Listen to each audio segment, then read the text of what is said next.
Dios los llamó vigilantes, y ahora, finalmente, encontramos la prueba física de que aún están aquí. El libro de Enoc es claro, no habla de unos pocos mensajeros celestiales, tampoco exagera con cientos, afirma el número con precisión: 200. Seres escogidos, sagrados, vigilantes, fueron enviados para observar a la humanidad, nada más, nada menos, pero fallaron. Y cuando estos seres cayeron, no fue solo una caída espiritual, fue un impacto real en nuestro mundo físico. Hoy, en este video, vas a descubrir por qué esta antigua historia podría no ser solo simbólica, y cuál es la marca concreta que estos vigilantes dejaron entre nosotros. Ahora saltemos hasta la época actual. Hay una institución conocida como el Centro de Investigación Planetaria y del Cosmos. Son los especialistas, los académicos de primera línea, han estado escaneando todo el globo terráqueo buscando zonas de colisión. Y de forma oficial, esto consta en sus documentos. Han verificado precisamente 190 enormes fosas distribuidas a lo largo del mundo entero. Pausa un instante y medita sobre ese número. Los textos antiguos registran 200 observadores que cayeron. Los estudios científicos reportan 190 cráteres gigantescos identificados. Esa cercanía numérica es excesivamente ajustada para ser pura coincidencia, ¿verdad? Es virtualmente una correlación perfecta. Y cuando hablo de estos cráteres, me refiero a cavidades monumentales en el planeta. Si situaras a un ser humano parado al borde de una de estas formaciones, te verías como un insecto minúsculo. Ese es el calibre de impacto que estos observadores generaron cuando se estrellaron contra nuestro suelo. No descendieron delicadamente como si flotaran. Se precipitaron con violencia arrolladora. Como era de esperarse, los investigadores desarrollaron curiosidad. Se trasladaron hacia estas 190 coordenadas. Iniciaron excavaciones profundas. Recolectaron especímenes del terreno. Rastreaban pedazos de meteoritos, anticipaban hallar residuos de asteroides o fragmentos cometarios, ya conoces, el típico material proveniente del vacío espacial. Y ciertamente descubrieron algunos elementos químicos anómalos, componentes que sin duda alguna provenían de más allá de nuestra atmósfera. Pero luego toparon con algo que sencillamente carecía de toda explicación racional. Todos y cada uno de esos cráteres estaban absolutamente desocupados, sin trozos de asteroides, sin vestigios de cometas, literalmente nada. Es como si cualquier cosa que hubiera colisionado contra nuestro mundo simplemente se hubiera incorporado y alejado a pie. Y aguarda hasta que descubras en qué lugar se esconden los 10 cráteres ausentes. Ahora comprendo perfectamente qué cruza por sus cabezas.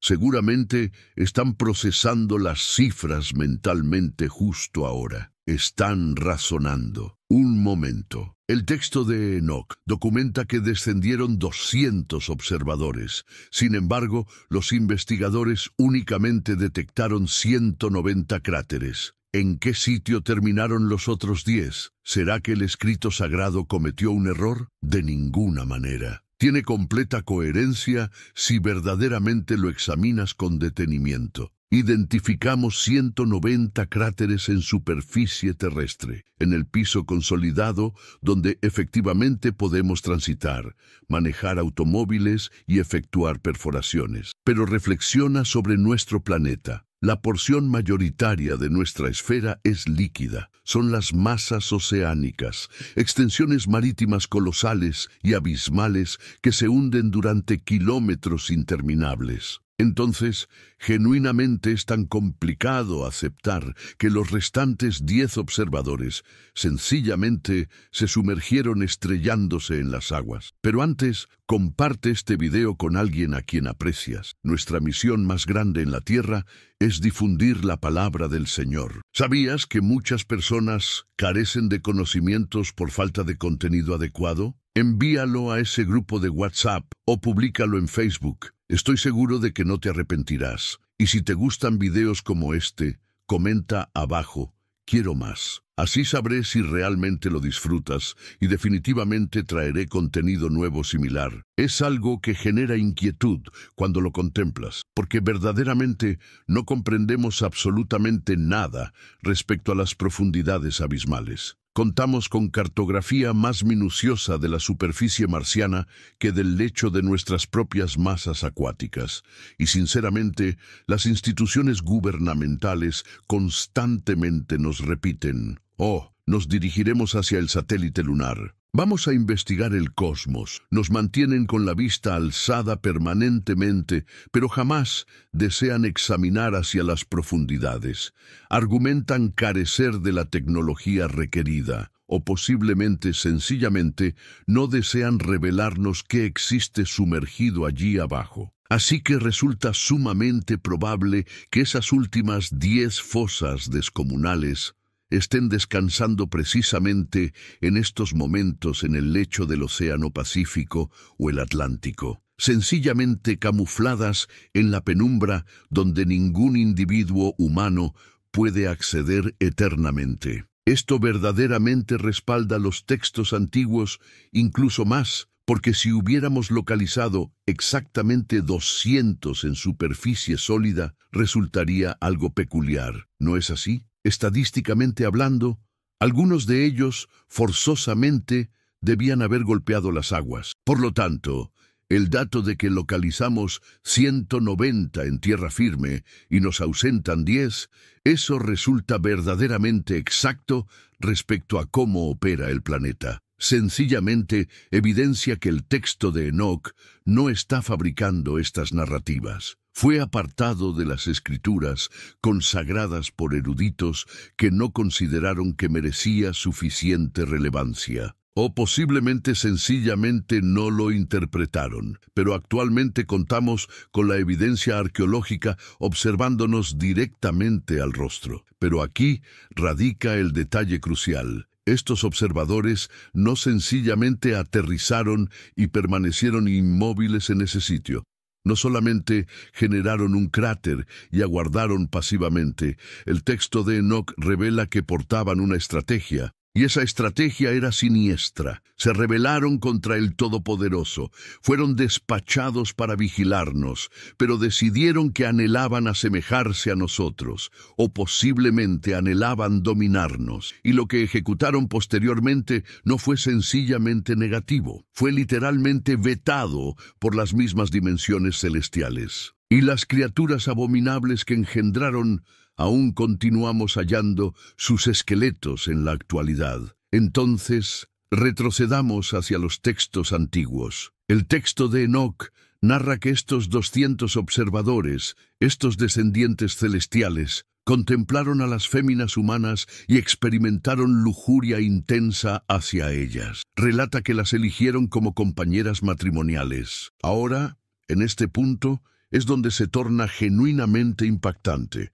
No solamente cohabitaron con ellas, se reprodujeron con ellas, y considerando que estos eran emisarios celestiales, entidades poderosas y descomunales, y estaban fusionándose con el código genético humano, los infantes que procrearon no eran convencionales, se metamorfosearon en colosos. Estos son los Nefilim, ya los hemos mencionado anteriormente, estos titanes descomunales que deambulaban por el planeta, pero no se limitaba únicamente a engendrar gigantes. Eso ya resulta suficientemente alarmante, ¿correcto? Pero los observadores ejecutaron algo adicional. Iniciaron la instrucción de los humanos en materias que jamás se suponía debíamos dominar. Nos concedieron sabiduría vetada. Los textos antiguos registran que instruyeron a los humanos sobre cómo manufacturar armamento. Nos adiestraron respecto a la interpretación de las constelaciones y la astrología.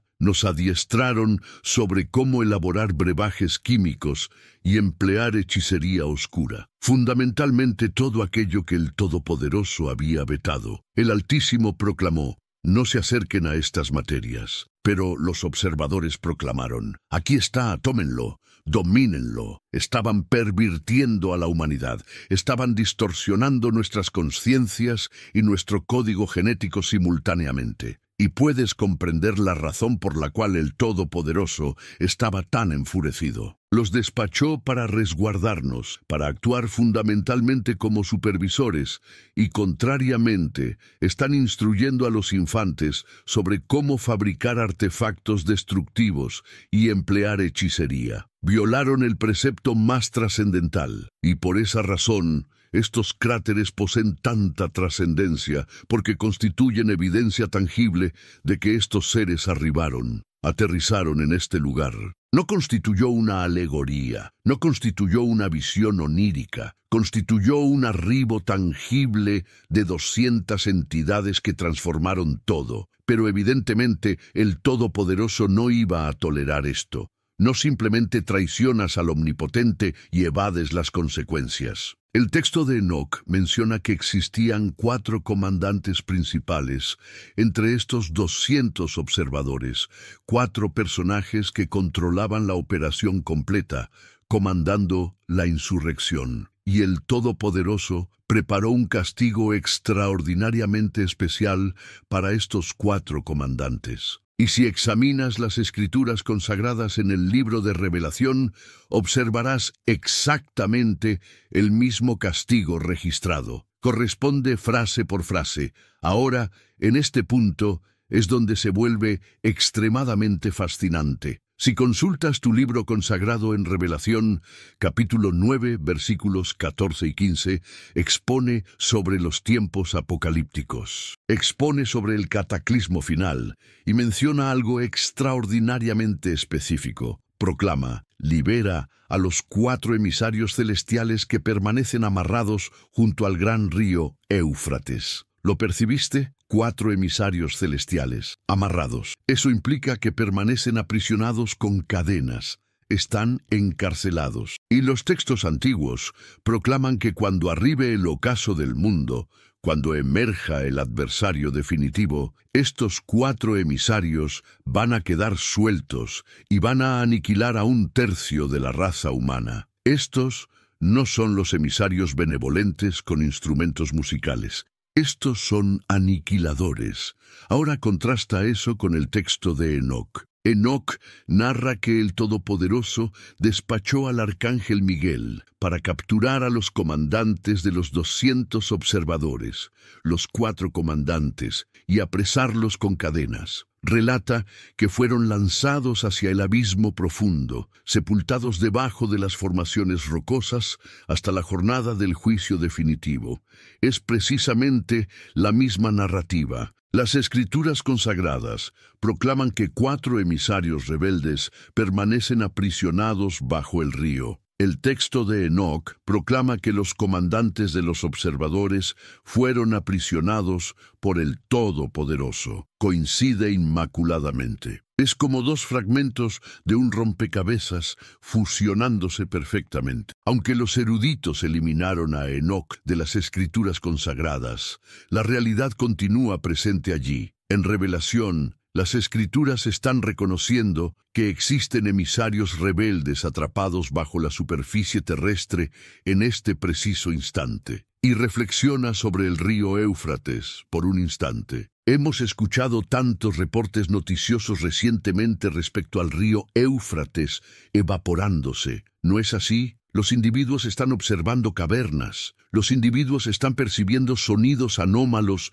emergiendo del subsuelo en esa región. Resulta posible que estas cadenas estén iniciando su debilitamiento. Genuinamente te impulsa a meditar. Los 200 observadores descendieron. Generaron 190 cráteres en superficie sólida y 10 en las masas acuáticas. El Todopoderoso capturó a los comandantes y los aprisionó, y al remanente los lanzaron hacia la penumbra. Por consiguiente, cuando los investigadores se aproximan a estos cráteres actualmente y se rascan las cabezas y proclaman «No comprendemos qué originó esto», es porque están rastreando formaciones rocosas. Están rastreando cometas. Están rastreando materia natural, pero están confrontando lo sobrenatural. Y eso nos transporta nuevamente hacia el fragmento más asombroso del hallazgo, el vacío absoluto de los cráteres. Los investigadores localizaron elementos químicos, pero no lograron localizar los cuerpos físicos. Y existe una explicación extraordinariamente perturbadora respecto a por qué la ciencia sencillamente no logra comprenderlo. Entonces, el equipo de investigación cósmica, el centro, se trasladó hacia estas 190 coordenadas desocupadas. Recolectaron sus especímenes, ejecutaron sus análisis y proclamaron: correcto, algo proveniente del vacío espacial definitivamente colisionó en este lugar. Localizaron el remanente químico, localizaron las indicaciones de colisión, pero no localizaron código genético, no localizaron esqueletos del operador, y los arqueólogos permanecen perplejos. Desarrollaron toda esta hipótesis proclamando: bueno, posiblemente, sencillamente, no comprendemos de qué composición están constituidos estos seres. Y eso resulta verdaderamente lo más perspicaz que han expresado, porque si estos son los observadores, si estos son emisarios celestiales, poseen siquiera código genético semejante al nuestro. Si extraes un espécimen de un humano, localizas código genético humano. Si extraes un espécimen de un canino, localizas código genético canino. Pero ¿de qué composición está constituido un emisario celestial? ¿Es luminosidad? ¿Es combustión ígnea? ¿Es alguna modalidad de sustancia espiritual que no genera fósiles? La ciencia no logra explicar esto porque la ciencia únicamente investiga el plano tangible, no investiga el plano espiritual. Por consiguiente, evidentemente, van a contemplar estos cráteres descomunales y proclamar: posiblemente constituyó un asteroide aleatorio que sencillamente se evaporó. Pero comprendemos que los asteroides no sencillamente se evaporan, abandonan formaciones rocosas, abandonan hierro. Estos cráteres permanecían desocupados porque las entidades que colisionaron allí emergieron. Caminaron hacia afuera de esos cráteres e iniciaron la construcción de su dominio en la Tierra.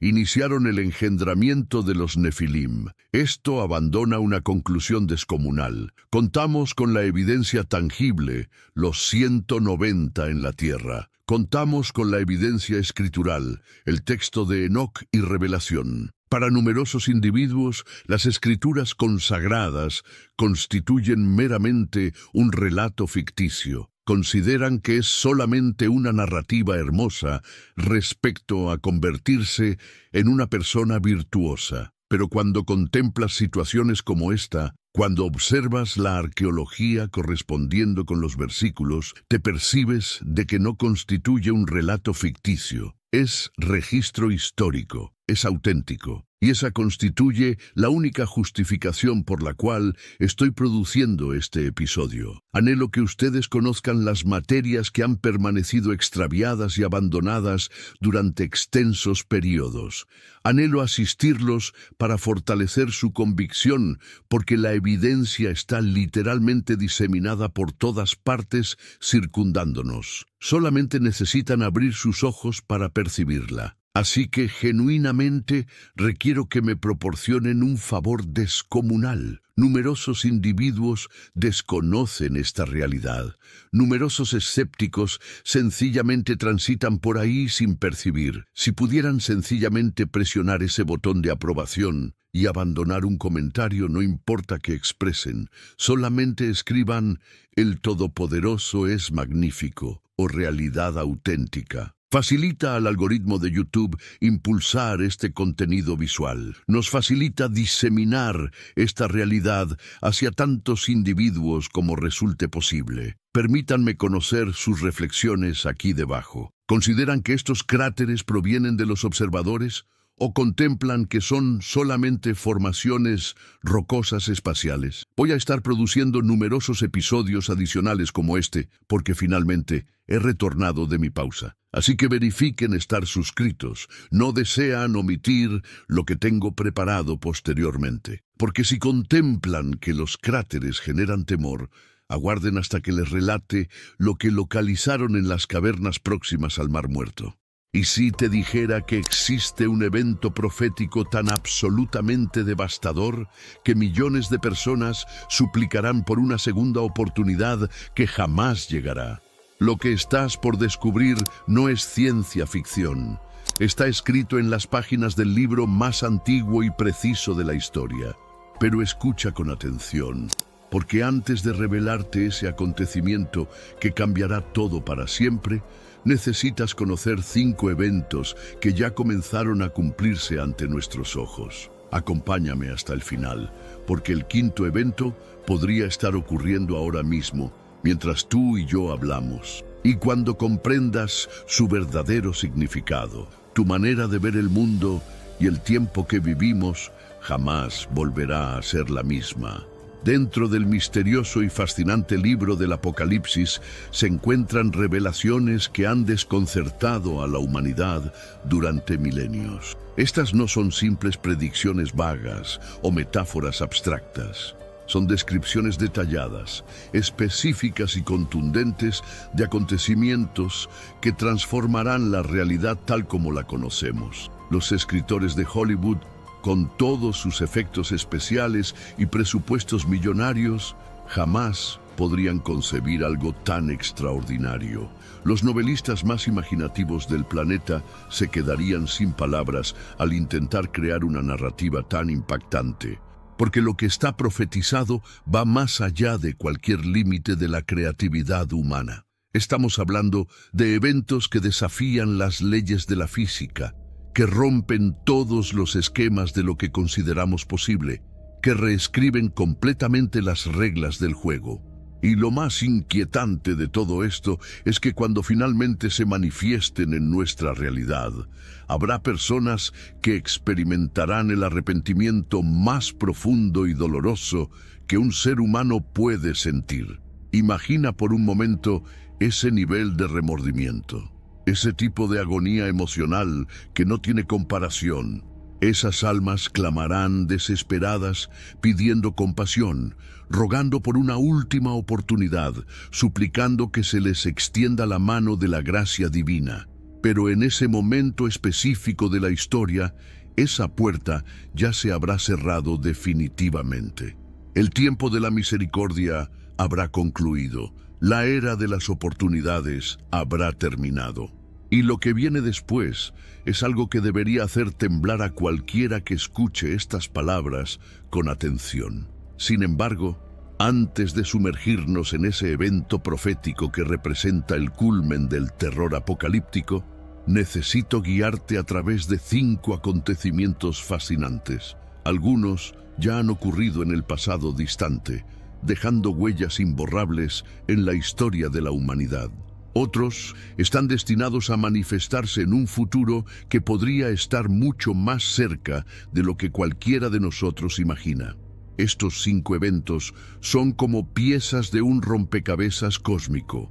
Cada uno te dará una perspectiva más clara, una comprensión más profunda de lo que realmente está en juego cuando hablamos del plan divino para los últimos días.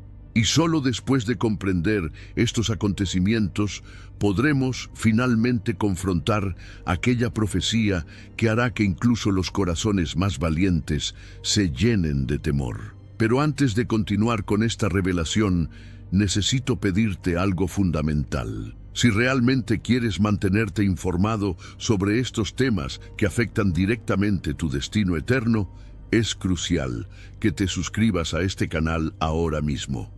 Localiza el botón de suscripción que aparece debajo de este video y presiónalo.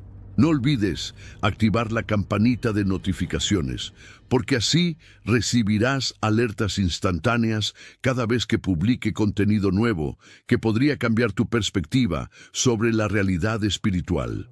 ¿De acuerdo? Perfecto. Entonces, comencemos este viaje extraordinario. El primer suceso del que debemos hablar es uno que envió ondas de pánico a través de toda una civilización. Hablamos de la llegada del ángel de la muerte, conocido también como el destructor celestial. Este ser de poder inimaginable descendió a nuestro planeta aproximadamente en el año 1300 antes de nuestra era. Para entender completamente este evento, necesitamos retroceder un poco en el tiempo. El pueblo de Israel se encontraba esclavizado en Egipto, una de las naciones más poderosas del mundo antiguo. Durante generaciones habían sufrido bajo el yugo de la opresión, trabajando sin descanso, construyendo las monumentales estructuras que aún hoy podemos admirar. Dios había elegido a un hombre llamado Moisés para liberar a su pueblo. Este hombre se presentó ante el faraón con un mensaje divino claro y directo: «Deja ir a mi pueblo». Pero el corazón del gobernante egipcio estaba endurecido. Su orgullo era más grande que su sabiduría. Su arrogancia superaba cualquier temor reverente hacia lo divino. Rechazó la petición una vez, luego otra y otra más. Cada negativa era un acto de desafío directo contra el creador del universo. Y cada rechazo traería consigo consecuencias cada vez más severas. Como resultado de esta obstinada desobediencia, el Señor desató sobre Egipto una serie de 10 plagas devastadoras. Estas no fueron eventos aleatorios de la naturaleza. Fueron manifestaciones intencionales del poder divino, diseñadas específicamente para humillar no solo al pueblo egipcio, sino también a cada una de las deidades falsas que adoraban. Pero antes, comparte este video con alguien a quien aprecias. Nuestra misión más grande en la tierra es difundir la palabra del Señor. ¿Sabías que muchas personas carecen de conocimientos por falta de contenido adecuado? Envíalo a ese grupo de WhatsApp o públicalo en Facebook. Estoy seguro de que no te arrepentirás. Y si te gustan videos como este, comenta abajo: «Quiero más». Así sabré si realmente lo disfrutas y definitivamente traeré contenido nuevo, similar. Los egipcios tenían dioses para todo. Un dios para el Nilo, dioses para los animales, deidades para el sol y la luna. Su panteón era vasto y complejo, pero cada una de las plagas fue un golpe directo contra estos falsos dioses, demostrando su absoluta impotencia ante el verdadero Dios vivo. La primera plaga transformó las aguas del majestuoso río Nilo en sangre. Imagina el horror de ver ese río sagrado, fuente de vida para toda la nación, convertirse en un torrente carmesí. Los peces murieron. El agua se volvió imposible de beber. El hedor era insoportable. Luego vinieron las ranas, millones de ellas, invadiendo cada rincón de Egipto. Entraban en las casas, se metían en las camas, saltaban dentro de los hornos y los recipientes de comida. Era una invasión grotesca e imparable. Después aparecieron plagas de mosquitos y moscas que cubrían literalmente el cielo. Estos insectos no solo eran molestos, eran portadores de enfermedades, hacían la vida cotidiana absolutamente miserable. Las siguientes plagas atacaron directamente la economía y el sustento de Egipto. Los animales domésticos comenzaron a morir sin explicación aparente. El ganado, los caballos, los camellos, todos caían fulminados por una enfermedad misteriosa enviada por el Altísimo. Luego, los propios egipcios comenzaron a sufrir. Llagas dolorosas y úlceras cutáneas brotaron por toda su piel. Era una condición tan severa que incluso los magos de la corte del faraón no podían siquiera presentarse ante él debido a sus dolorosas heridas. Después vino una tormenta de granizo como nunca antes se había visto. Piedras de hielo del tamaño de puños caían del cielo, destruyendo cosechas, matando animales que estaban en los campos, destrozando todo a su paso. Langostas en cantidades inimaginables cubrieron la tierra, devorando cada planta verde que había sobrevivido al granizo. La devastación agrícola fue total y absoluta. Entonces cayó la oscuridad, pero no una oscuridad ordinaria de la noche. Fue una tiniebla tan densa, tan tangible, que la Biblia dice que podía sentirse. Durante 3 días completos, Egipto estuvo sumido en una negrura absoluta, mientras que en la tierra de Gosén, donde habitaban los israelitas, había luz. Después de 9 rechazos consecutivos del faraón para liberar a los hebreos, Dios preparó la 10ª y final plaga, Esta sería tan devastadora, tan personal, tan dolorosa, que finalmente quebraría la resistencia del gobernante más poderoso del mundo. El Señor instruyó a Moisés que ordenara al pueblo hacer algo muy específico. Cada familia debía sacrificar un cordero sin defecto. Luego debían tomar la sangre de ese cordero y pintarla en los postes y el dintel de la puerta de entrada de sus hogares. Este acto de obediencia sería su salvación. La sangre sería la señal que protegería a los primogénitos israelitas de lo que estaba por venir. Era un acto de fe, un símbolo profético que apuntaba hacia un futuro sacrificio mucho mayor. Los israelitas hicieron exactamente lo que se les ordenó. Con cuidado y reverencia, aplicaron la sangre del cordero en sus puertas. Y entonces esperaron. A la medianoche exacta, el ángel destructor atravesó toda la tierra de Egipto. Su misión era precisa y terrible. En este mundo actual, vemos cada vez más personas yendo en contra de los principios tradicionales, y parece que lo inmoral está cada vez más presente. Si te sientes perdido en medio de la confusión y deseas más claridad, este es el verdadero valor de Caminos de la Revelación, descifrando la Biblia por completo, un camino hacia la claridad y la serenidad a través de sus enseñanzas. En el primer comentario fijado, no pierdas esta oportunidad de transformar tu vida y descubrir el propósito genuino de estos desafíos. En cada hogar egipcio, el primogénito, desde el hijo mayor del faraón sentado en su trono, hasta el hijo del prisionero encerrado en la mazmorra, fue alcanzado por la muerte. No hubo excepciones. No importaba el estatus social, la riqueza o el poder. El juicio divino fue equitativo e inexorable. Incluso los primogénitos del ganado murieron esa noche. Cuando los egipcios despertaron en medio de la oscuridad y descubrieron a sus hijos sin vida, un lamento como nunca antes se había escuchado se elevó desde cada casa. El llanto era tan intenso, tan desgarrador, que estremeció los cimientos mismos de aquella antigua civilización. El faraón, quien había desafiado al Dios Todopoderoso 10 veces, finalmente cayó de rodillas. Su propio hijo primogénito yacía muerto. Su heredero, su legado, su futuro, todo destruido en una sola noche. El dolor lo quebró finalmente donde el poder divino, manifestado en 9 plagas previas, no lo había logrado. Esa misma noche, el faraón convocó urgentemente a Moisés y le dijo: «Levántense y váyanse, tomen todo lo que tienen y salgan de mi tierra. Y bendíganme también a mí cuando se vayan». El orgullo había sido completamente aplastado.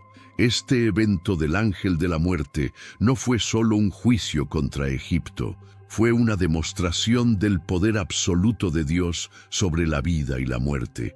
Fue una prueba irrefutable de que ninguna nación, por poderosa que sea, puede desafiar la voluntad divina sin consecuencias devastadoras. Pero también fue una imagen profética. El cordero cuya sangre protegió a los israelitas apuntaba directamente hacia Jesucristo, el Cordero de Dios que quitaría el pecado del mundo. Así como la sangre del cordero salvó a los primogénitos aquella noche, la sangre de Jesús salva a todos los que creen en Él del juicio eterno. El segundo suceso extraordinario del que necesitamos hablar es uno que literalmente abrió las entrañas de la tierra. Es un evento que demuestra que la paciencia divina, aunque inmensa, tiene límites. Y cuando esos límites son transgredidos, el juicio puede ser tan rápido como aterrador. Este fenómeno también tuvo a Moisés como protagonista, pero en una etapa diferente del viaje del pueblo israelita.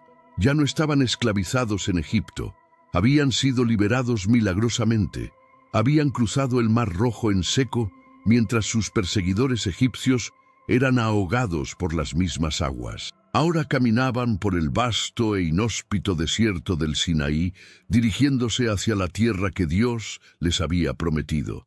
Era un viaje lleno de desafíos. El sol abrasador del desierto, la escasez de agua, la monotonía del maná que caía cada mañana.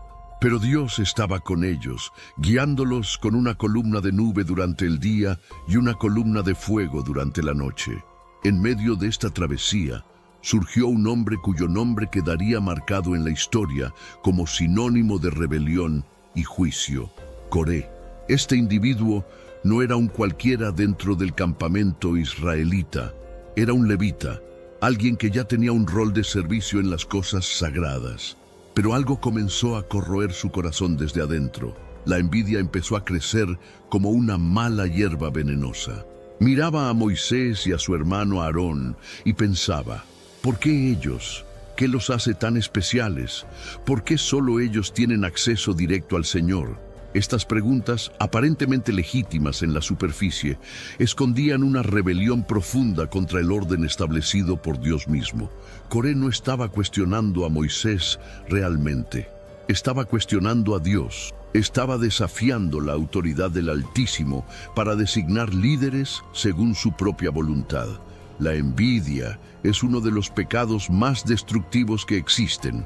Puede tomar a una persona con potencial y convertirla en un instrumento de caos y división.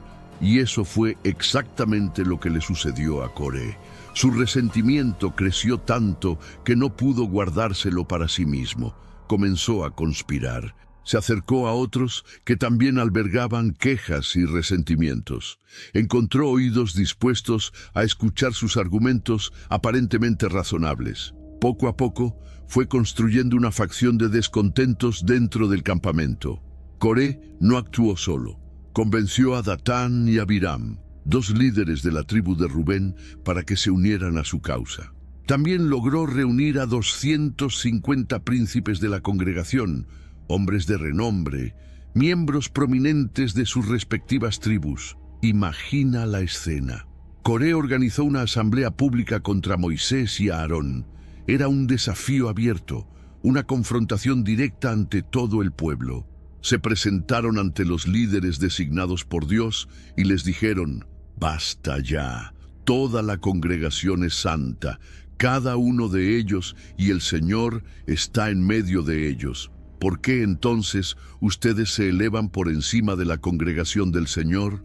La lógica parecía tener sentido superficial. Después de todo, ¿no había llamado Dios a todo Israel para ser una nación santa? ¿No había dicho que serían un reino de sacerdotes? Entonces, ¿por qué esta jerarquía?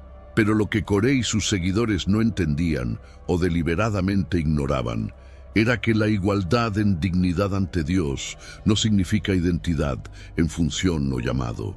Dios diseña diferentes roles para diferentes personas según su sabiduría perfecta. Moisés, al escuchar esta acusación, no respondió con ira o defensa propia. En lugar de eso, cayó sobre su rostro. Era su respuesta característica ante las crisis. Se humilló ante Dios y buscó la dirección divina. Luego Moisés habló a Coré y a su grupo. Les propuso una prueba para el día siguiente. Cada uno debía tomar su incensario, poner incienso en él y presentarlo ante el Señor. Entonces Dios mismo mostraría quién era santo y quién había sido elegido para acercarse a él. Esa noche, Dios habló a Moisés y a Aarón con palabras que revelaban la profundidad de su ira. «Apártense de en medio de esta congregación y los consumiré en un instante». Pero Moisés y Aarón, fieles intercesores que eran, cayeron sobre sus rostros y clamaron: «Oh Dios, Dios de los espíritus de toda carne, cuando un solo hombre peca, ¿te enojarás con toda la congregación?». La misericordia de Dios se movió ante esta intercesión. Instruyó a Moisés que advirtiera al pueblo que se apartara de las tiendas de Coré, Datán y Abiram. La oportunidad para el arrepentimiento estaba ahí, pero tendría que ser tomada rápidamente.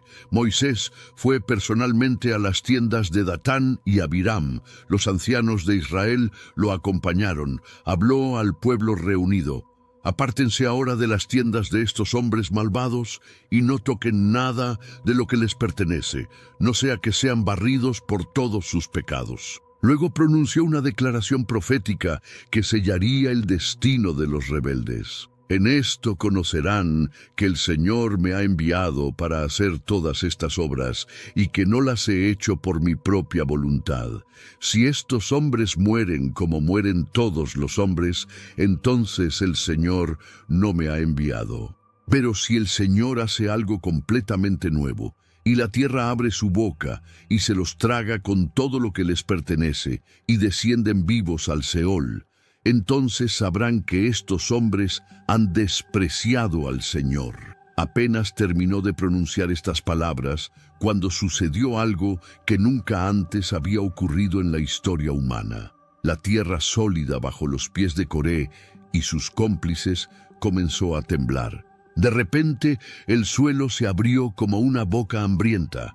Una grieta masiva se formó exactamente debajo de donde estaban parados los rebeldes. Era como si el infierno mismo hubiera abierto sus fauces para tragarlos. Coré, Datán, Abiram, sus familias completas, todos los hombres que pertenecían a Coré y todos sus bienes fueron engullidos por la tierra.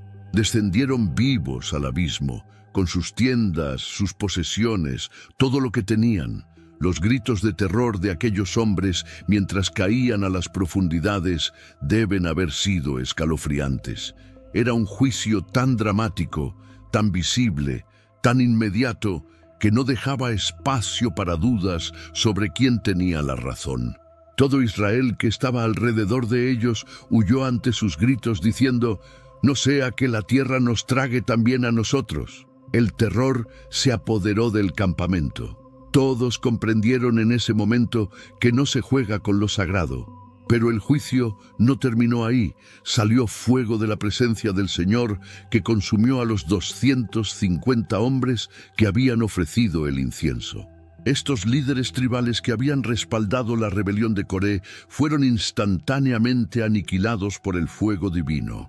Luego, la tierra se cerró sobre los que había tragado. Desaparecieron por completo de en medio de la congregación. Era como si nunca hubieran existido. El suelo quedó aparentemente intacto, pero debajo yacían los cuerpos de aquellos que habían desafiado la autoridad divina. Este evento no fue solo un castigo, fue una lección eterna sobre el peligro de la envidia, la rebelión y el desafío a la autoridad establecida por Dios. Fue una demostración del poder divino sobre las mismas leyes de la naturaleza, pero también fue una advertencia profética. Nos recuerda que hay un abismo literal, un lugar de tormento, donde aquellos que rechazan a Dios y se rebelan contra su voluntad enfrentarán consecuencias eternas. El relato de Coré es citado múltiples veces en el Nuevo Testamento como advertencia para los creyentes. Judas lo menciona como ejemplo de aquellos que perecen en su rebelión. Es un recordatorio de que incluso estar cerca del pueblo de Dios no nos salva si nuestro corazón está lleno de rebelión y envidia. Ahora nos adentramos en territorio profético, en eventos que aún no han sucedido, pero que están claramente delineados en las Escrituras. El tercer acontecimiento del que debemos hablar es el surgimiento de dos testigos extraordinarios durante el período más oscuro de la historia humana. Estas dos figuras misteriosas aparecerán durante los años finales, durante ese período conocido como la Gran Tribulación.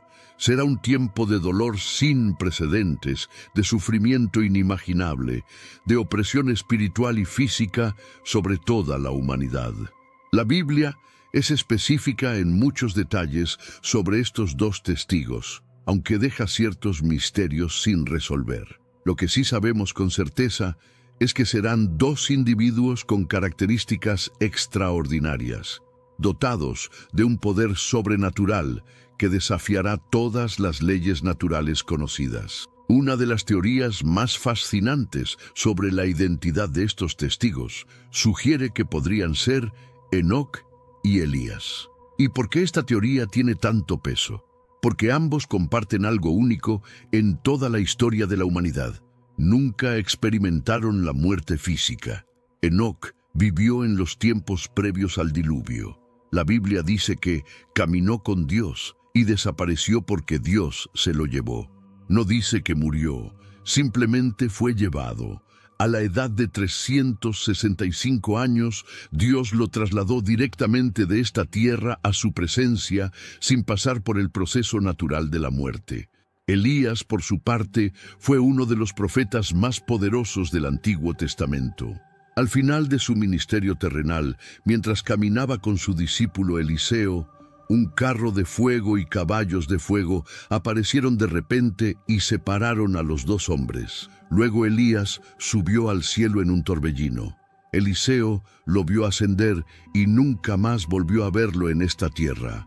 La razón teológica por la cual estos dos podrían ser los testigos del Apocalipsis es simple pero profunda.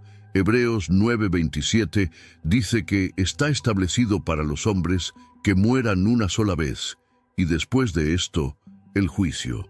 Si Enoc y Elías nunca murieron, aún les falta cumplir con esta cita universal con la muerte. Sin embargo, existe otra teoría igualmente válida. Algunos eruditos bíblicos creen que los dos testigos podrían ser Elías y Moisés. El fundamento de esta idea proviene de un evento extraordinario en el Nuevo Testamento conocido como la Transfiguración. En aquel momento, Jesús subió a un monte alto con Pedro, Santiago y Juan. Allí, delante de ellos fue transfigurado.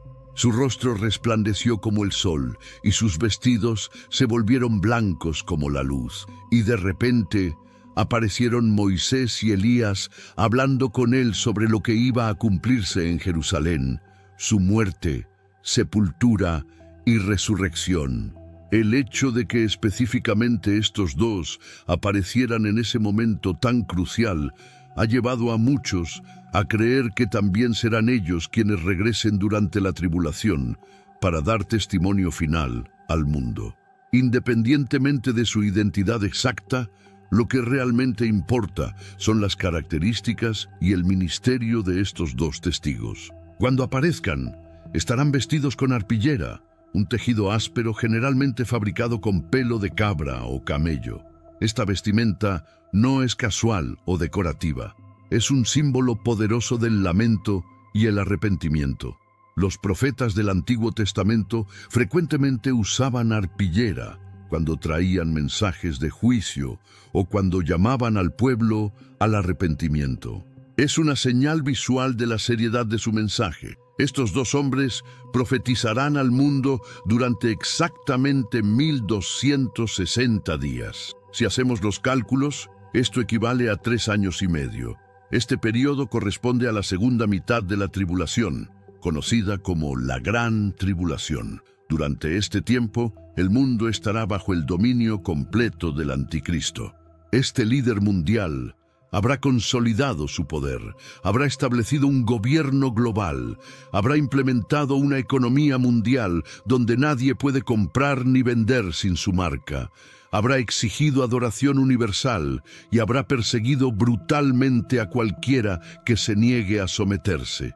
En medio de este escenario apocalíptico de opresión total, aparecerán estos dos testigos como una luz brillante en la oscuridad más profunda. Predicarán el Evangelio eterno de Jesucristo a un mundo que habrá sido completamente cegado espiritualmente. Su mensaje será claro y directo. Arrepiéntanse, porque el juicio de Dios está sobre la tierra. Volteen al Señor antes de que sea demasiado tarde. Jesús es el camino, la verdad y la vida. La mayoría de la humanidad los odiará con un odio visceral. ¿Por qué? Porque estarán predicando un mensaje que va completamente contra la narrativa establecida por el Anticristo. Estarán llamando mentiroso al líder que todos adoran. Estarán denunciando el sistema que todos han aceptado. Algunos, por supuesto, escucharán su mensaje. Habrá un remanente que se convertirá incluso durante ese tiempo oscuro. La gracia de Dios seguirá operando, pero la gran mayoría rechazará sus palabras con desprecio y furia. Muchos intentarán atacar a estos testigos. Los escenarios pueden ser muchos: francotiradores apuntando desde edificios, multitudes enfurecidas tratando de lincharlos, tal vez incluso ataques militares coordinados por el gobierno del Anticristo. Después de todo, estos dos hombres representan la mayor amenaza para el régimen establecido. Pero aquí es donde la protección sobrenatural de Dios se manifestará de manera dramática. La Biblia es cristalina al respecto. Si alguien quiere hacerles daño, fuego sale de la boca de los testigos y devora a sus enemigos. Imagina presenciar esto. Un grupo armado se acerca para arrestarlos o eliminarlos. Los testigos abren sus bocas y literalmente sale fuego que consume instantáneamente a los atacantes. No es un truco con pirotecnia, no es un efecto especial. Es fuego genuino, sobrenatural, que reduce a cenizas a cualquiera que intente dañarlos. Este poder no es para venganza personal o capricho, es protección divina, porque su misión aún no ha terminado. Dios los mantendrá vivos hasta que hayan completado su testimonio de 3 años y medio. Pero el poder de estos testigos va mucho más allá de simplemente defenderse de ataques. Tendrán autoridad para realizar prodigios que recordarán las plagas de Egipto, pero en escala global. Podrán cerrar el cielo para que no llueva durante todo el tiempo que profeticen. Piensa en las implicaciones de esto. 3 años y medio sin lluvia en todo el planeta. Las cosechas fallarán, los ríos se secarán, los embalses se agotarán, la sed será universal. Será como los días de Elías, cuando desafió al rey Acab y cerró los cielos, pero multiplicado 1000 veces. También tendrán poder para convertir las aguas en sangre, ríos, lagos, océanos. Cualquier cuerpo de agua que toquen se transformará en sangre. Imagina abrir el grifo de tu casa y que salga sangre en lugar de agua. Este será un recordatorio constante del juicio divino sobre un mundo rebelde. Además, tendrán autoridad para golpear la tierra con cualquier plaga, tantas veces como quieran. Enfermedades, pestilencias, calamidades naturales, todo estará bajo su control sobrenatural. Serán literalmente intocables, invencibles mientras dure su ministerio asignado. Este poder absoluto que ejercerán será una demostración inequívoca de que el Dios del cielo aún está en control, a pesar de que el anticristo parezca reinar sobre el mundo. Será una prueba viviente de que ningún poder humano o demoníaco puede detener el plan divino. Los medios de comunicación globales probablemente los transmitirán constantemente. Serán la noticia número 1 en todo el planeta. Los analistas intentarán explicarlos. Los científicos tratarán de descubrir el truco detrás de sus poderes. Los escépticos buscarán cualquier explicación racional, pero no habrá ninguna. Durante 1260 días, estos dos testigos predicarán con una autoridad que el mundo no ha visto desde los tiempos apostólicos. Cada palabra que pronuncien estará respaldada por un poder sobrenatural innegable. Pero entonces llegaremos al capítulo 11 del Apocalipsis, donde todo cambiará dramáticamente.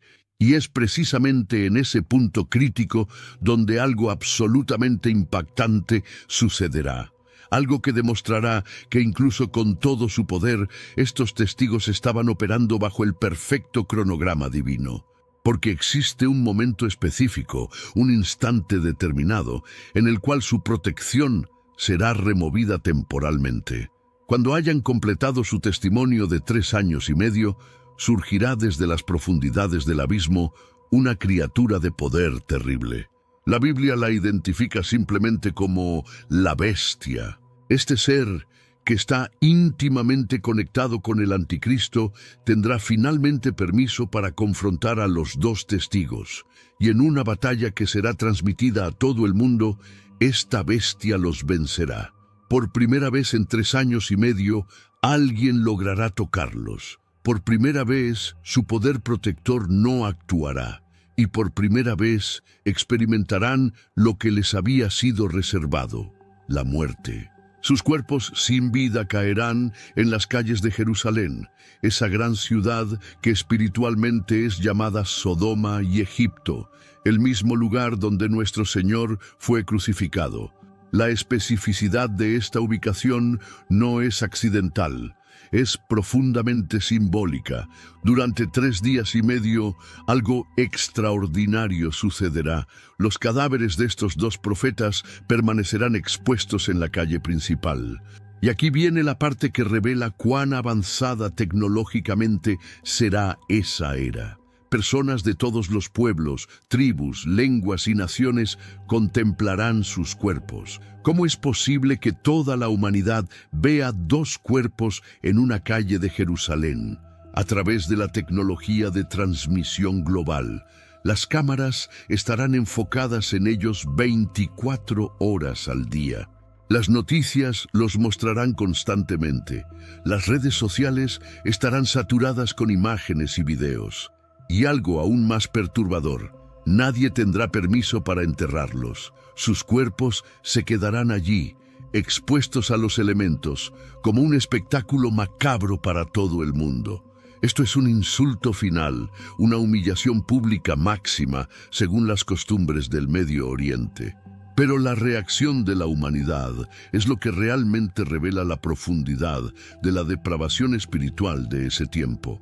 En lugar de lamentar o sentir remordimiento, la gente celebrará. Los habitantes de la tierra se regocijarán, organizarán fiestas, se enviarán regalos unos a otros como si fuera Navidad. ¿Por qué tal celebración?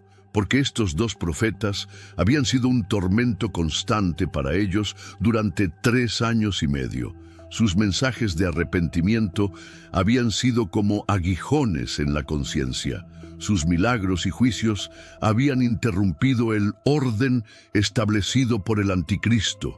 Ahora, con ellos muertos, la gente respira aliviada. Piensan que finalmente pueden continuar con sus vidas sin estas molestas voces de advertencia. Es como si hubieran silenciado la alarma de incendio mientras el edificio arde. Las celebraciones continuarán durante 3 días completos. Imagina las escenas: desfiles en las calles, música, baile, brindis, todo mientras 2 cadáveres yacen en medio de Jerusalén. Es una imagen grotesca de humanidad completamente desprovista de sensibilidad espiritual. Pero el tercer día, algo que nadie esperaba comenzará a suceder. Y cuando digo que nadie lo esperaba, me refiero a que tomará por sorpresa total a toda la humanidad. Porque mientras las cámaras siguen transmitiendo los cuerpos inertes, algo sobrenatural comenzará a ocurrir. El espíritu de vida de Dios entrará en ellos. Sus pechos comenzarán a moverse, sus ojos se abrirán, se levantarán sobre sus pies, resucitarán delante de las cámaras del mundo entero. Imagina el caos absoluto que esto provocará. Las celebraciones se detendrán instantáneamente. Los gritos de júbilo se convertirán en gritos de terror. La gente que estaba festejando segundos antes ahora huirá despavorida, porque están presenciando lo imposible. 2 hombres muertos volviendo a la vida. El pánico será universal e inmediato. No será solo miedo, será un terror profundo que penetrará hasta el alma de cada persona que presencie este evento, porque en ese momento entenderán que todo lo que estos testigos habían predicado era verdad. Entonces sucederá algo aún más asombroso. Una voz potente resonará desde el cielo, tan fuerte que será escuchada en toda Jerusalén y captada por todos los micrófonos. ¡Suban aquí!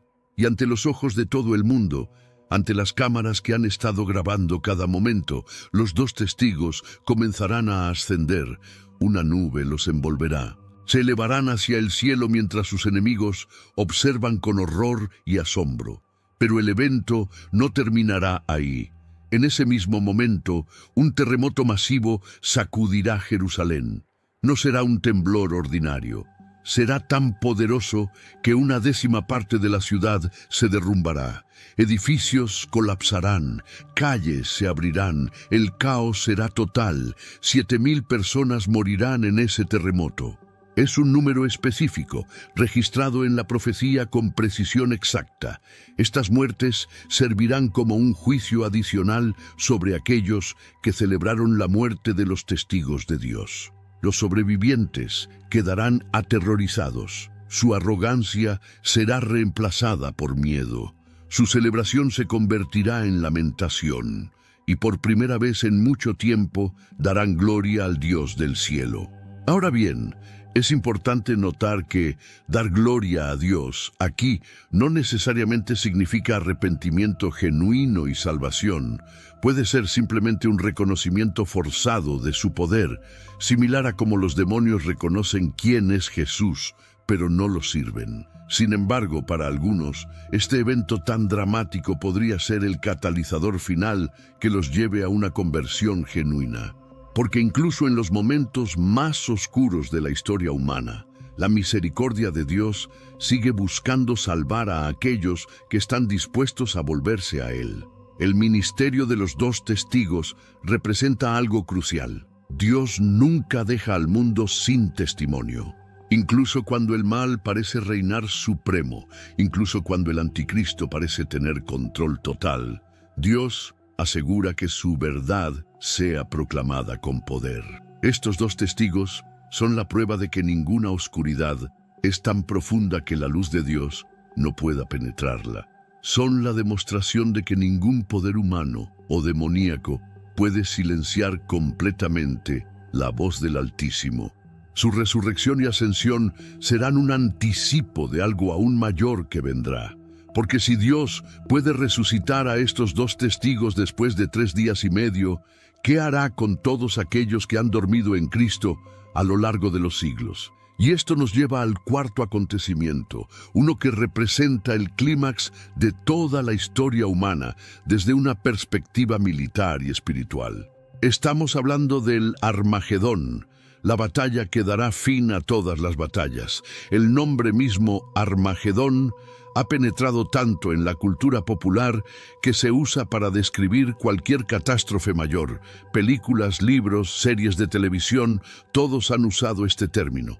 Pero la realidad del verdadero Armagedón superará cualquier representación ficticia por un factor de 1000. Para entender completamente este evento, necesitamos establecer el contexto. Durante los 7 años de la Gran Tribulación, el mundo habrá experimentado juicios divinos de una escala sin precedentes. Las plagas, los terremotos, el caos económico, las guerras, todo habrá llevado a la humanidad al borde del colapso total. El anticristo habrá consolidado su poder global. Habrá establecido un gobierno mundial unificado. Todas las naciones estarán bajo su control, al menos nominalmente. Su autoridad será absoluta, su palabra será ley, y cualquiera que se oponga será eliminado sin piedad. Pero a pesar de todos los juicios divinos que habrán caído sobre la tierra, la humanidad no se arrepentirá. Al contrario, en su locura espiritual, blasfemarán contra el nombre de Dios, le echarán la culpa de todos sus sufrimientos sin reconocer que son consecuencia de su propia rebelión. Es en este contexto de rebelión universal que se preparará la escena final. Israel, la nación elegida de Dios, se convertirá en el foco de atención mundial. El anticristo dirigirá su furia final contra el pueblo judío en un intento de completar lo que Hitler y otros tiranos a lo largo de la historia no pudieron lograr: la aniquilación total del pueblo hebreo. ¿Por qué este odio especial hacia Israel? Porque Satanás sabe que las promesas de Dios están ligadas a esta nación. Si puede destruir a Israel, puede probar que Dios es un mentiroso. Si puede eliminar al pueblo judío, puede frustrar el plan divino de redención.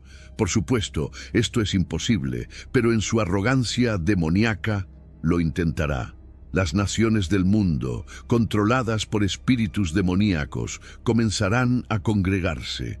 Los ejércitos de todas las naciones empezarán a movilizarse hacia el Medio Oriente. Es una coalición militar sin precedentes en la historia humana. El libro de Apocalipsis, capítulo 16, describe cómo los espíritus de demonios realizarán señales milagrosas para reunir a los gobernantes del mundo entero para la batalla del gran día del Dios Todopoderoso. Esta no es una campaña militar ordinaria. Es una guerra orquestada por fuerzas espirituales oscuras con un objetivo: destruir a Israel y desafiar a Dios. El lugar de encuentro designado tiene un nombre que ha resonado a través de los siglos: Armagedón, en hebreo Har Megiddo, que significa Monte Megiddo. Este sitio tiene una historia militar rica que se remonta a los tiempos del Antiguo Testamento. El Valle de Megiddo ha sido escenario de innumerables batallas a lo largo de la historia. Está ubicado estratégicamente en una ruta comercial importante que conecta África, Asia y Europa. Por esta razón, quien controla Megiddo controla el flujo de comercio y ejércitos entre continentes. En el libro de Jueces, Débora y Barak derrotaron a Sísara y su ejército cananeo en este mismo lugar. A pesar de estar en inferioridad numérica y tecnológica, el enemigo tenía 900 carros de hierro. El pueblo de Dios salió victorioso porque el Señor peleó por ellos. Esta victoria antigua es un prefijo profético de lo que sucederá en los últimos días. Una vez más, el pueblo de Dios estará rodeado por enemigos abrumadores. Una vez más, parecerá que la derrota es inevitable. Pero una vez más, Dios intervendrá de manera espectacular. Los ejércitos del mundo se posicionarán alrededor de Israel. Tanques, aviones, misiles, toda la tecnología militar más avanzada del planeta estará concentrada en esa región. Los generales trazarán sus estrategias, los soldados tomarán sus posiciones, la cuenta regresiva para el ataque final comenzará. La tensión será insoportable. Los israelitas que hayan sobrevivido hasta ese punto sabrán que están enfrentando su aniquilación final. No hay a dónde huir, no hay refuerzos que vengan. Humanamente hablando, no hay esperanza. Pero entonces, cuando todo parezca perdido, algo sucederá en el cielo. El apóstol Juan, en su visión apocalíptica, describe que vio el cielo abrirse. No fue una simple metáfora. El cielo literalmente se abrirá, rasgándose como un velo. ¿Cómo es posible que un hombre haya sido más sabio que todos los reyes y más rico que todos los imperios? Porque no pidió oro, pidió sabiduría, y Dios le dio todo lo demás. Imagina a un rey cuya sabiduría trascendía los confines humanos, alguien que no solo gobernó con justicia, sino que, según las Escrituras, conversaba directamente con Dios. Ese hombre fue el rey Salomón, hijo del legendario David. Fue ungido no solo con poder terrenal, sino con un discernimiento espiritual que lo convirtió en una figura mítica. Su nombre es sinónimo de gloria, riqueza y un conocimiento divino que desafiaba los límites del entendimiento humano. Salomón no pidió oro ni venganza ni ejércitos, pidió sabiduría. Y fue precisamente esa elección lo que hizo que el cielo lo colmara también de riquezas. Según la Biblia, su trono era de marfil y oro puro. Su palacio brillaba como si el mismísimo sol se hubiera posado en Jerusalén. Ningún monarca antes o después acumuló tanto esplendor, pero la grandeza de Salomón no se medía solo en metales preciosos, sino en su comunión con lo divino. Pero ¿de dónde vino todo ese oro? ¿Eran simples bendiciones celestiales o existía un sistema económico, político y espiritual detrás de su gloria? Esta pregunta ha atormentado a generaciones enteras. Arqueólogos, teólogos y exploradores se han lanzado a la búsqueda de respuestas, tratando de separar la leyenda de la historia y lo sagrado de lo simbólico. Salomón lo fue, y su historia está marcada por luz celestial y sombras humanas. Salomón vivió en una paradoja divina. Era al mismo tiempo rey de los hombres y servidor del Altísimo. Gobernaba sobre Israel, pero sabía que su corona no era más que un préstamo celestial. Sus decisiones estaban impregnadas de una sabiduría que provenía de lo alto, y su figura se erguía entre dos mundos, el físico y el espiritual, el real y el simbólico. Pero esa gloria también arrastraba sombras. Salomón, pese a su conexión con Dios, cayó en errores humanos. Acumuló mujeres, alianzas peligrosas, riquezas más allá de la lógica y construyó templos para dioses extranjeros. La Biblia es clara. Aunque fue bendecido, también fue advertido. ¿Podía un hombre que lo tenía todo mantenerse puro? ¿O su riqueza fue también su perdición? Esta dualidad lo hace aún más fascinante. Salomón no es un héroe perfecto, sino una figura compleja, moldeada por el contacto divino y la tentación humana. Sus decisiones políticas, como los tributos y alianzas, se entrelazan con actos profundamente simbólicos, como la construcción del Templo de Jerusalén, lugar de encuentro entre Dios y su pueblo. Tal vez ese oro no era solo metal, sino una manifestación divina. La Biblia menciona el oro de Salomón de forma reiterada, casi como si fuera una obsesión. Se dice que en Jerusalén el oro era tan común como las piedras, pero el texto sagrado rara vez explica de dónde venía ese metal precioso, solo que llegaba en grandes cantidades de lugares misteriosos, Ofir y Tarsis. ¿Acaso este oro tenía un significado más profundo? ¿Podría representar algo más que riqueza material? Algunos teólogos sugieren que el oro de Salomón simboliza sabiduría divina, la iluminación que emana del conocimiento espiritual. Otros creen que era literal, oro puro, brillante, transportado por marinos fenicios desde tierras lejanas y exóticas. Durante siglos, la ausencia de detalles precisos ha alimentado teorías de todo tipo, desde conexiones con el continente africano hasta rutas comerciales por el mar Índico. Cada trozo de información perdido se ha convertido en un enigma para exploradores modernos. Pero lo que muchos olvidan es que, en la Biblia, lo valioso casi nunca es solo lo material. Nadie lo ha encontrado, porque quizás no está en el mapa, sino en el alma. Ofir. Solo pronunciar ese nombre evoca imágenes de tierras escondidas más allá del horizonte, cargadas de oro, incienso y misterio. Según los textos bíblicos, era el destino final de las flotas de Salomón, que regresaban repletas de riquezas inigualables. Pero, ¿dónde estaba Ofir? ¿Existió realmente? Exploradores lo han buscado en Arabia, en la India, en el sur de África. Algunos han incluso relacionado Ofir con las antiguas minas de oro del Gran Zimbabue. Sin embargo, el lugar exacto nunca ha sido confirmado.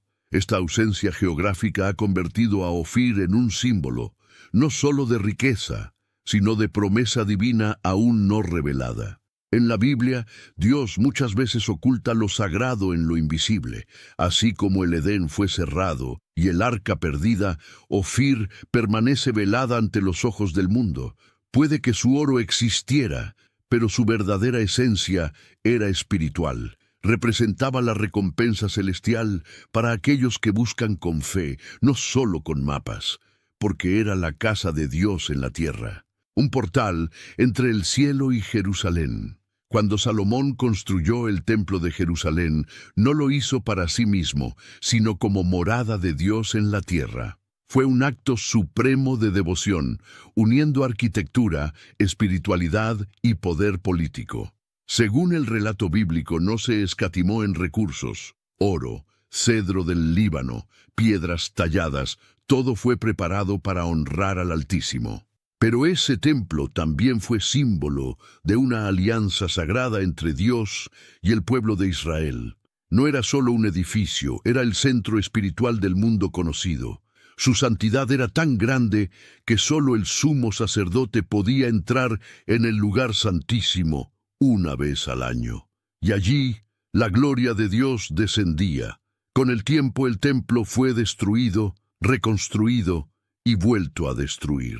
Lo que permanece de él es más que ruinas, es una promesa eterna, un eco de lo que fue y de lo que será. Muchos creen que, cuando se reconstruya, marcará el comienzo de una nueva era espiritual para la humanidad. Tarsis y Ofir no eran simples puertos. Eran símbolos del alcance de un reino que, aunque ubicado en una tierra árida, movía riquezas como si tuviera acceso directo a los tesoros del paraíso. Los textos bíblicos relatan que cada 3 años las flotas de Salomón regresaban cargadas con oro, plata, marfil, monos y hasta pavos reales. ¿Qué tan lejos llegaban estos barcos para traer semejante variedad de maravillas? Algunos creen que los barcos eran construidos por los fenicios, expertos marinos aliados de Salomón. Esto explicaría cómo un rey de Israel, sin salida directa al mar, podía acceder a un comercio tan vasto. Pero más allá del comercio está el mensaje. Estos viajes no solo traían recursos, traían poder, traían influencia y reforzaban la idea de que el reino estaba bajo una bendición divina. Cada regreso de una flota era una reafirmación de que Salomón no solo gobernaba una nación, sino un punto espiritual de conexión entre el cielo y la tierra. Cada objeto exótico que traían no era solo un lujo. Era una señal de que Dios estaba cumpliendo su promesa de abundancia a un siervo sabio, porque no buscaba riquezas, sino respuestas que solo un sabio guiado por Dios podía dar. La reina de Saba, descrita como una monarca hermosa y opulenta, viajó miles de kilómetros hasta Jerusalén no por alianzas militares, sino para poner a prueba la sabiduría del rey Salomón. ¿Qué clase de reputación espiritual debía tener él para que una soberana tan poderosa realizara semejante travesía? La Biblia dice que llegó con caravanas llenas de especias, piedras preciosas y oro, mucho oro, solo para comprobar si lo que se decía del rey era cierto, y al enfrentarlo con preguntas difíciles no encontró un político ni un comerciante. Encontró un hombre cuya sabiduría parecía provenir del mismísimo cielo. Pero esta historia es más que una anécdota diplomática. Es un encuentro simbólico entre el conocimiento humano y la revelación divina. Y al regalarle a Salomón 120 talentos de oro, más de 4 toneladas, la reina no solo reconocía su grandeza terrenal, sino su conexión sagrada con lo eterno. Que el destinatario no es un rey cualquiera, sino un elegido de dimensiones proféticas. El regalo de la reina de Saba fue más que generoso, fue descomunal. En tiempos antiguos, el oro no era solo riqueza, era símbolo de favor divino. Dar tal cantidad a un hombre era reconocerlo como alguien especial, quizás incluso como instrumento de los designios celestiales. La pregunta, sin embargo, se vuelve inquietante. Si Saba podía regalar esa suma, ¿cuánto más poseía? Y más aún, ¿de dónde provenía ese oro? ¿Podría haber una conexión directa entre los reinos africanos y las minas que alimentaban el templo de Jerusalén? Esta duda ha inspirado teorías durante siglos. Algunos creen que la riqueza de Saba provenía de rutas comerciales que cruzaban el Mar Rojo hacia África. Otros, que ella misma controlaba minas de oro en regiones hoy olvidadas. Pero más allá del origen está el impacto. Ese regalo selló un momento espiritual entre 2 soberanos unidos por algo más profundo que la política. Quizás ese encuentro no fue casual. Quizás fue una cita profética orquestada por el cielo, un diálogo entre reinos que representaban diferentes facetas del plan divino. Los fenicios, maestros del mar y de la piedra, guiados por planos que venían del cielo. La Biblia relata que Salomón pidió ayuda al rey Hiram de Tiro, y fue así como los fenicios, expertos en construcción y comercio, participaron en la edificación del templo más sagrado jamás levantado. Estos hombres no eran solo obreros, eran artistas, matemáticos, ingenieros, pero también eran guardianes de conocimientos ancestrales. Los fenicios construían sin usar mortero, piedra sobre piedra perfectamente encajadas, tal como se describe en los restos arqueológicos de templos antiguos y en las ruinas halladas en lugares como el Gran Zimbabue. ¿Podría ser que su tecnología haya llegado más lejos de lo que imaginamos? ¿Y si ellos también llevaron ese conocimiento a África? La colaboración entre Salomón y los fenicios fue estratégica, pero también profundamente simbólica. Representaba una unión entre sabiduría divina e ingeniería humana, entre revelación y técnica. Una alianza que haría del templo no solo una estructura, sino un testimonio eterno del vínculo entre Dios e Israel. Por eso, entender el papel de los fenicios es vital. Ellos eran los brazos que ejecutaban lo que el cielo había dictado, y cada piedra tallada podría ser en sí misma una oración silenciosa en forma de arquitectura sagrada. La fe de un niño y la obsesión de un alma que cree que los textos sagrados aún guardan secretos reales. Karl Mauck no era un arqueólogo ni un aventurero con grandes recursos. Era un joven alemán que, a los 10 años, recibió un atlas del mundo como regalo y se prometió a sí mismo llenar los espacios en blanco. Pero su obsesión no era geográfica, era bíblica. Quería encontrar las minas del rey Salomón. Estudió durante años, aprendió idiomas, se entrenó físicamente y finalmente en 1865 pisó suelo africano con casi nada más que una brújula, una manta y su fe.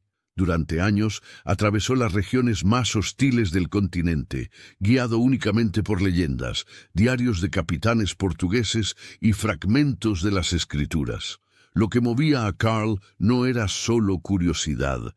Era la certeza de que la Biblia hablaba de lugares reales, de riquezas que habían existido, de rutas que aún podían encontrarse. Su viaje fue una mezcla de ciencia, obsesión y una búsqueda espiritual profunda. Y aunque muchos lo trataron como loco, Karl estaba convencido de algo que aún hoy resuena. Si la palabra de Dios describe un lugar, entonces en algún rincón del mundo, ese lugar debe existir. Durante siglos, el misterio de Ofir ha sido un rompecabezas espiritual y geográfico. Algunos mapas antiguos, referencias de navegantes y crónicas bíblicas parecen aludir a lugares concretos, pero ¿y si Ofir no es un sitio perdido, sino un eco transformado por el tiempo? ¿Podría estar su huella escondida en nombres como Sofala, al sureste de África? Los exploradores portugueses que llegaron a la costa africana escucharon leyendas sobre barcos que venían por oro en tiempos antiguos. Los relatos locales hablaban de hombres extranjeros que extraían metales preciosos y construían fortalezas de piedra. Muchos creyeron ver en Sofala la herencia de Ofir, una deformación fonética de un nombre sagrado. Esta teoría no es solo lingüística. Conecta rutas marítimas, descripciones bíblicas y patrones comerciales antiguos. Aunque los escépticos se aferran a la falta de pruebas concretas, hay algo que resuena en lo profundo. La Biblia nunca fue un simple libro de símbolos, y los nombres antiguos podrían ser pistas divinas disfrazadas. Buscar Ofir es más que una expedición arqueológica. Es un acto de fe, un intento de alinear el conocimiento humano con la revelación eterna. Porque cuando los nombres coinciden, los mapas tiemblan. Una obsesión tan poderosa que décadas después cambiaría la historia para siempre.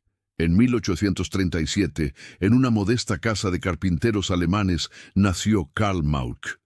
El día que cumplió 10 años, recibió un regalo aparentemente inofensivo, un atlas. Pero, al ver la inmensidad del continente africano, casi completamente vacío en los mapas de la época, algo se encendió en su interior. Ese niño no soñaba con ser rey ni explorador. Soñaba con descubrir lo que la Biblia había dejado en sombras. Su obsesión no era política ni económica, era espiritual. Sentía que era su deber revelar lo oculto, como si la palabra de Dios lo hubiera llamado a completar sus páginas con hechos. Aprendió idiomas por su cuenta, se entrenó físicamente y estudió astronomía, medicina, geología. Caminaba kilómetros diarios como si entrenara no su cuerpo, sino su voluntad. A los ojos del mundo era un joven obstinado, pero en su mente era un instrumento de algo más grande. Muchos se ríen de los soñadores, pero hay sueños que no vienen del ego, sino del cielo, y a veces Dios pone un atlas en las manos de un niño para que, con el tiempo, revele los secretos de reyes antiguos. Fe y una determinación que nace solo cuando uno cree que Dios mismo lo está guiando. Karl Mauch no tenía ejércitos ni caravanas, ni siquiera una expedición científica que lo respaldara. Tenía una brújula, un cuchillo, una manta y la Biblia. Entró al corazón del continente africano guiado por fragmentos de textos antiguos y relatos casi olvidados. Lo que buscaba no era fama, era la confirmación de que la palabra de Dios no mentía. Enfrentó el hambre, enfermedades, animales salvajes, tribus hostiles. Fue prisionero, negoció su libertad, caminó por tierras en las que ningún europeo había pisado antes. Cada paso que daba era una oración silenciosa, cada obstáculo una prueba de fe. Muchos habrían desistido al primer león. Karl siguió. Su viaje fue una odisea espiritual. Cada día era una lucha entre la razón y la revelación, entre el cuerpo que quería descansar y el alma que no podía detenerse. Porque si las minas de Salomón existían, entonces la Biblia decía la verdad. Y si decía la verdad sobre eso, entonces decía la verdad sobre todo. Este no era un explorador más. Era un peregrino con brújula, buscando oro no por avaricia, sino por confirmación divina. Entonces la historia, la arqueología y la fe colapsarían en una misma verdad. Las leyendas locales hablaban de estructuras monumentales escondidas entre ríos, montañas y árboles, muros colosales, construcciones de piedra sin argamasa, alineadas con precisión matemática. Cuando Karl Mauch oyó estas historias de los pueblos nativos, sintió que la Biblia le estaba hablando directamente. Pero antes, comparte este video con alguien a quien aprecias. Nuestra misión más grande en la tierra es difundir la palabra del Señor. ¿Sabías que muchas personas carecen de conocimientos por falta de contenido adecuado? Envíalo a ese grupo de WhatsApp o públicalo en Facebook. Estoy seguro de que no te arrepentirás. Y si te gustan videos como este, comenta abajo, quiero más. Así sabré si realmente lo disfrutas y definitivamente traeré contenido nuevo similar. Las ruinas que encontró eran impresionantes. 2 grandes complejos conectados por pasadizos, piedras encajadas con maestría, sin mortero. El parecido con las descripciones del templo de Salomón era perturbador. ¿Era posible que en medio de África estuviera el palacio de la reina de Saba? Los lugareños le aseguraban que ellos no lo habían construido, que cuando llegaron ya estaba allí. Algunos incluso decían que hombres blancos vivieron allí hace mucho tiempo. Todo encajaba. Los relatos antiguos, los registros portugueses, las pistas bíblicas. Karl estaba convencido. Había encontrado el epicentro del misterio, y si eso era cierto, entonces la Biblia no solo era historia espiritual, también era un mapa sagrado, esperando ser descifrado, tan perfectas que sus imitaciones sobreviven hasta hoy sin una sola gota de cemento. Las ruinas que Karl descubrió no eran escombros, eran monumentos. Las piedras, talladas con precisión quirúrgica, encajaban como si hubieran sido moldeadas con láser. No había cemento, no había errores, solo simetría, proporción y un silencio que hablaba de sabiduría ancestral. La descripción del templo de Salomón en la Biblia es clara. Grandes piedras costosas, labradas, traídas para poner los cimientos de la casa de Dios. Esa misma técnica, ese mismo estilo, se veía en las ruinas africanas. ¿Coincidencia o prueba?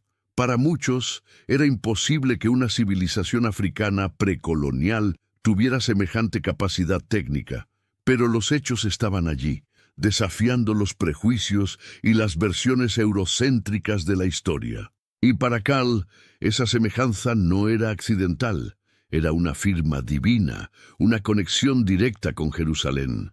Quizás, solo quizás, esas piedras no fueron colocadas solo con manos humanas, sino guiadas por un propósito celestial. Sí, cuando lo que las sostiene no es argamasa, sino propósito divino. Las ruinas que Karl Mauch encontró estaban formadas por bloques de granito encajados con tal perfección que parecía imposible para su tiempo. Y sin embargo, allí estaban, desafiando la lógica y las leyes modernas de la ingeniería. Esta forma de construcción, sin mortero, sin relleno, es idéntica a la técnica usada en el Templo de Salomón. En el relato bíblico se especifica que las piedras del templo fueron labradas antes de ser llevadas al sitio. Todo debía encajar sin que se oyera el sonido de martillo o cincel en el lugar sagrado. Esa precisión no era solo arquitectónica, era espiritual. Cada piedra debía obedecer un diseño celestial. Karl no podía ignorar el paralelismo. No era una coincidencia aislada. Era una conexión simbólica. Lo que los hebreos hicieron en Jerusalén, alguien lo replicó, o quizás lo originó, en África. ¿Fueron los fenicios? ¿Fueron los pueblos antiguos que colaboraron con Israel? ¿O hubo algo aún más misterioso detrás? Cuando la arquitectura imita al templo sagrado, quizás no estamos ante una simple ruina, sino ante una copia terrenal de una idea celestial. Entonces, las rutas comerciales bíblicas cruzaban más mares de los que imaginamos. Una de las pruebas que Karl creyó haber encontrado fue la madera, cedro, el mismo tipo que, según la Biblia, se usó para construir el templo de Salomón. Cuando la examinó, notó su aroma, su textura, su resistencia. Estaba convencido. Era cedro del Líbano, en medio de África. Pero años después, científicos demostrarían que esa madera era en realidad sándalo africano. Karl se había guiado por su intuición y por comparar la madera con su lápiz de cedro. ¿Fue un error? Tal vez. Pero incluso el error revela algo profundo. Existía en África una madera noble, fuerte, aromática, digna de los templos. ¿Podría ser que el cedro del templo no viniera solo del Líbano, sino también de otras tierras? ¿Y si las rutas fenicias se extendían mucho más allá de lo que la historia oficial reconoce?